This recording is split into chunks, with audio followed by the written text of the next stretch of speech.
मानव में स्वाधीन इच्छा है या नहीं, इस विषय पर बहुत देर तक वाद विवाद करने के पश्चात श्री रामकृष्ण के दो बाल शिष्य यथार्थ समाधान पाने के लिए श्री रामकृष्ण के समक्ष उपस्थित हुए।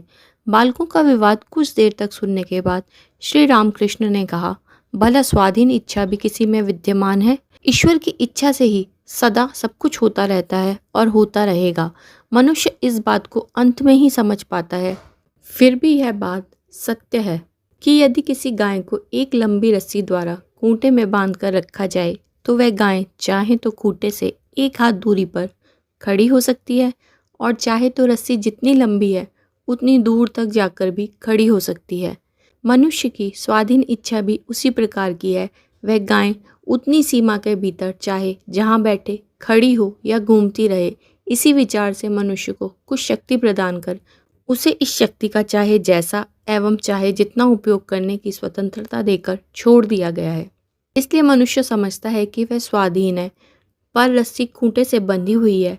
फिर भी एक बात है, कातर होकर उनसे प्रार्थना करने पर वे रस्सी को ढीला कर बांध सकते हैं और यदि वे चाहें तो गले के बंधन को भी खोल सकते हैं।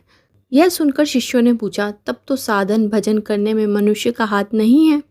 सभी ऐसा कह सकते हैं, मैं जो कुछ कर रहा हूँ सब ईश्वर की इच्छा से कर रहा हूँ। श्री रामकृष्ण बोले, पर वैसा केवल मुंह से कहने पर क्या होगा? कांटे पर हाथ पड़ते ही तो उफ कर उठना पड़ता है। साधन भजन करना यदि मनुष्य के हाथ में होता तो सभी लोग साधन भजन कर पाते, पर वह क्यों नहीं कर पाते? फिर भी यह सच है कि ईश्वर ने मनुष्य को जितनी शक्ति दी है उसका पूरी तरह से सदुपयोग किए बिना वे अधिक शक्ति नहीं देते। इसलिए पुरुषार्थ या उद्यम आवश्यक है। ईश्वर की कृपा का अधिकारी बनने के लिए सभी को कुछ न कुछ उद्यम करना पड़ता है। ऐसा करने पर उनकी कृपा से 10 जन्म का भोग एक ही जन्म में कट जाता है, किंतु उनके ऊपर निर्भर होकर कुछ न कुछ उद्यम करना पड़ता है। एक कथा सुनो। गोलोक विहारी भगवान विष्णु ने एक बार किसी कारण से नारद को शाप दिया, तुम्हें नर्क भोगना पड़ेगा। यह सुनकर नारद बड़े चिंतित हुए। उन्होंने नाना प्रकार से भगवान की स्तुति करी।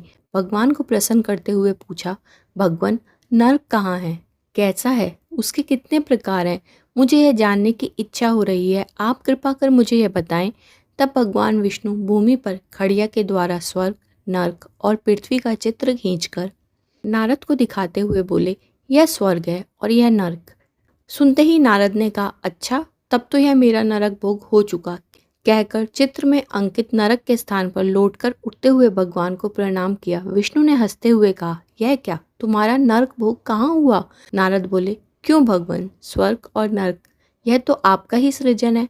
जब आपने चित्र बनाकर दिखाते हुए कहा कि यह नरक है, तब वह स्थान वास्तव में ही नर्क बना और मेरे उस स्थान पर लौटने के कारण मेरा वास्तव में नर्क भोग ही हुआ। नारद ने यह बात आंतरिक विश्वास के साथ कही थी, इसलिए विष्णु ने भी तथास्तु कहा। परंतु नारद को भगवान पर पूरा विश्वास रखकर उस चित्र के नर्क पर लौटना तो पड़ा ही, तभी तो उतना उद्यम करने के बाद ही उनका भोग कट सका।